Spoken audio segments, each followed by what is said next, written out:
There are moments in history when money stops being only money. It becomes a message, and sometimes that message changes the direction of entire empires. In early 2022, when the US and its allies blocked hundreds of billions of dollars that belonged to Russia's central bank, most people saw it as a punishment for invading Ukraine. But for governments and central bankers around the world, it felt different. It felt like someone had quietly turned a key and unlocked a door that had been closed for 80 years. A door showing that the financial system everyone trusted might not be as secure or neutral as they thought. This single act did not break the global order, but it told the world something important. If money can be frozen during a conflict, then no reserve asset is truly safe. That message spread faster than any sanction, and whenever the world loses trust in the top currency or the top empire, the next chapter usually looks the same. You get confusion, you get fear, you get competition. And then, if the conditions align, you get conflict. Not because countries want war, but because historically, big monetary shifts almost never happen peacefully.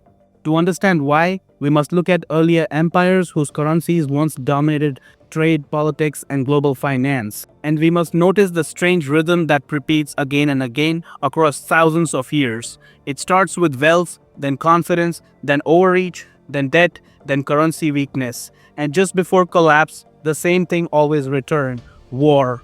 A reserve currency is not just a piece of paper or a digital entry. It is the tool that lets one empire live better than everyone else. When the world must use your money to buy oil, settle trade, hold savings, or pay debts, it gives you a special kind of advantage. You can create money from nothing, and the rest of the world must treat it as valuable. The French used a simple phrase for this in the 1960s: exorbitant privilege. It means one country can consume more than it produces. It can run deficits year after year. It can borrow cheaply while others borrow expensively. And it can use its currency like a weapon or a shield. But privilege always has a cost hiding inside it. For the world to have enough of your money to use, you must send out more of it every year. That means deficits must continue, borrowings must rise, and slowly the empire becomes hooked on easy money. At first, it is manageable, then it becomes uncomfortable, and finally it becomes dangerous. Because when rest of the world starts to doubt your currency, the whole system becomes unstable. Confidence disappears first.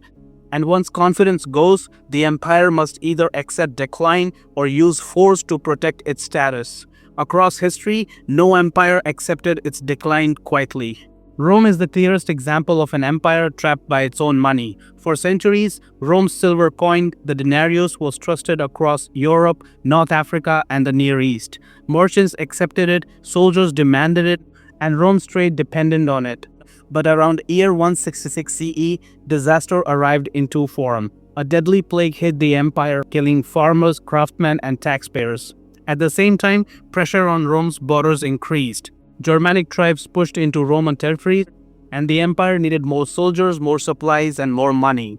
The problem was simple: revenue was falling and military costs were rising. Emperor Marcus Aurelius had no way out. He could not raise taxes during a plague. He needed armies, and armies needed pay. So he did the only thing that seemed possible. He lowered the amount of silver in the coins. This trick created more coins from the same amount of silver. It paid the troops. It kept the frontier from collapsing. It made the crisis survivable, at least for a little while. But it also sent a message that Rome's money was no longer as trustworthy as before. Once merchants noticed that new coins were lighter in value, they held into old, pure coins and spent only the weak ones. Prices rose, trust fell, and the empire entered a long spiral. Later emperors pushed the debasement even further. Under Septimus Severus, soldiers received nominal pay rise, but the coin were worth less and less. By the mid-3rd century, the denarius was almost pure copper with only a silver coating. The economy began reverting to barter. Local rulers broke away, the army became a set of competing factions. And the wars that exploded across empire were not a separate event. They were the direct result of a dying currency. Whenever the state could no longer collect real taxes, it used force to take what it needed. And the more war it fought, the weaker the currency became. Rome did not die from foreign invasions. It died from the internal collapse of its monetary system. And the conflict that followed was the empire's final symptom. The Spanish Empire in the 1500s should have become the richest power the world had ever seen. It controlled Americas, dominated trade routes, and extracted unimaginable amount of silver, especially from Cerro Rico, the mountain that produced more silver than any mine in history. Silver poured into Spain in giant waves, but instead of bringing wealth, it brought a different kind of sickness. The Spanish economy flooded with money faster than it could produce goods, so prices exploded upwards. People felt richer but actually grew poorer. This was the first large scale inflation crisis of the modern era. Spain made the mistake many empires repeat. It believed money alone made it strong, so it used that money to fight repeated wars against the Ottomans, against the Dutch, against England, inside France, and across Central Europe. Wars became Spain's habit, not its strategy. And when the silver slowed down in the late 1500s, Spain found itself stuck. It had a huge military, expensive campaigns, and shrinking revenues. So it created copper money, coins with almost no real value, but forced by law to act like silver. People rejected them, markets broke, inflation returned, and the empire weakened from inside, long before it lost battles on the outside. Like Rome, Spain also faced a simple problem. War required money that no longer existed, and because it could not stop fighting, the currency fell apart, and the empire followed. By the mid-20th century, the British pound was still respected, but its strength was fading. Two world wars drained the country. Its industries was damaged, its colonies were demanding independence. And then came 1956 and the Suez Canal crisis. Britain tried to show that it still controlled the world trade routes. It worked with France and Israel to attack Egypt after Egypt nationalized the Suez Canal. Militarily, the operation was successful at first, but financially, it was a disaster. Investors saw the truth. Britain no longer had the power to back its currency. Money rushed out of the country, the pound dropped fast, and the US government used this weakness as leverage. President Eisenhower threatened to sell American-held British bonds, which would destroy the pound completely unless Britain stopped the invasion.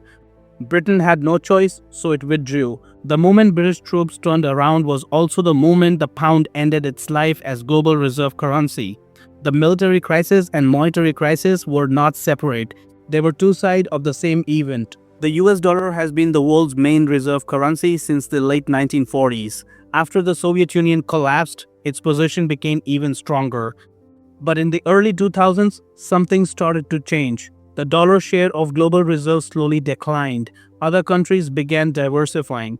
Rising powers like China, India, and Russia built their own financial systems. And then came 2022, the freezing of Russia's central bank reserves. For many countries, especially outside the Western Alliance, this was a warning signal. If a major economy's assets could be locked, then anyone's assets could be locked. So central banks began shifting faster. Gold purchases jumped, new trade systems formed outside the US banking network. BRICS expanded and started discussing alternative payment networks. Oil buyers and sellers began using non-dollar currencies. At the same time, America's debt climbed above $38 trillion by 2025. Interest payments began to rival defense spending, something no empire can sustain for long. This situation is exactly what economist Robert Triffin predicted decades ago. To supply the world with dollars, the US must run deficits. But those deficits eventually weaken trust in the dollar. When the trust fades, the empire must either accept a smaller role in the world or use its power to try to protect the system. Historically, every empire chose the second one, and none survived the long-term consequences. No one can say exactly what comes next, but history shows us the pattern clearly. Rome weakened its currency and entered half a century of chaos and war. Spain inflated its silver wealth away and burned itself into endless conflicts. Britain tried to defend its imperial image only to watch its currency collapse. In each case, the empire's money lost global trust first. War followed, and the empire declined soon after. The United States is not Rome or Spain or Britain, but the structure of problem is similar. Falling trust in the reserve currency, rising debt, higher military spending, a world creating alternatives, rivals gaining confidence, and a financial system built on old set of rules that may no longer match today's reality. Empires rarely collapse because of one event. They collapse because the incentives driving them leave no peaceful path forward. Once an empire becomes dependent on its reserve currency status, it cannot afford to lose it. And once that status begins to weaken, the empire faces a dangerous choice between accepting decline or fighting to maintain dominance. History shows that this moment, the moment when the currency begins to weaken and the empire becomes unsure of its future, is when the risk of conflict rises fastest. Whether the US reaches that point in 2020s or 2030s is uncertain, but the direction of the trend looks familiar. Empires fall for different reasons, but the rhythm is always the same. Confidence rises, debt rises, currency weakens, tension grows, conflict appears, and finally the empire reshapes or disappears. If you found this insightful, then don't forget to like, share, and subscribe. I'll see you in the next one. Peace out.